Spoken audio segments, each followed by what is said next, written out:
उनको इतना तंग नजर नहीं हो सकता। एक दफा बात नहीं कर सकते थे, फोन नहीं कर सकते थे। नहीं ले रहा, ये मर नहीं सकता। मेरा बच्चा मर नहीं सकता। बात का सॉरी, और किस किस बात का सॉरी बोलोगे तुम? जिसका अजाला चाहता हूं मैं। इस किस्म की बहन है आप। मुझे खुश क्यों नहीं देखना चाहती आप?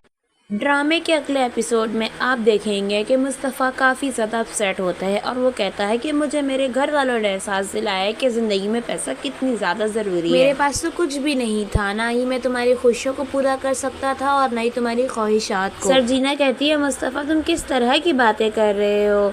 मैं तुम्हें पहले भी समझा चुकी हूँ और अब भी समझा रही हूँ। हमारी लाइफ कितनी अच्छी गुजर रही है, हमारे आपस में कितनी ज़्यादा अंडरस्टैंडिंग है।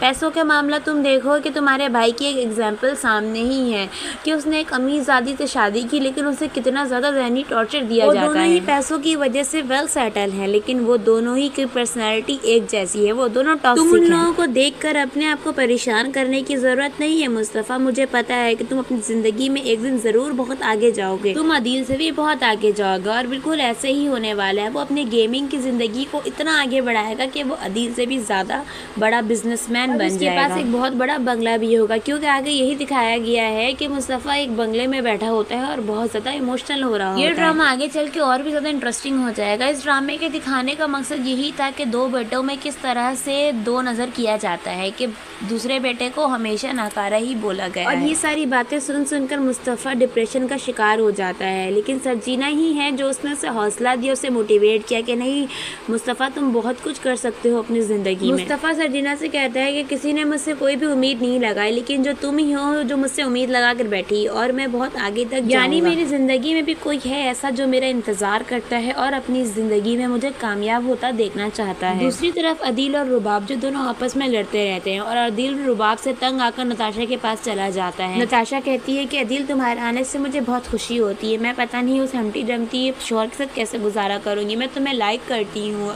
अदील।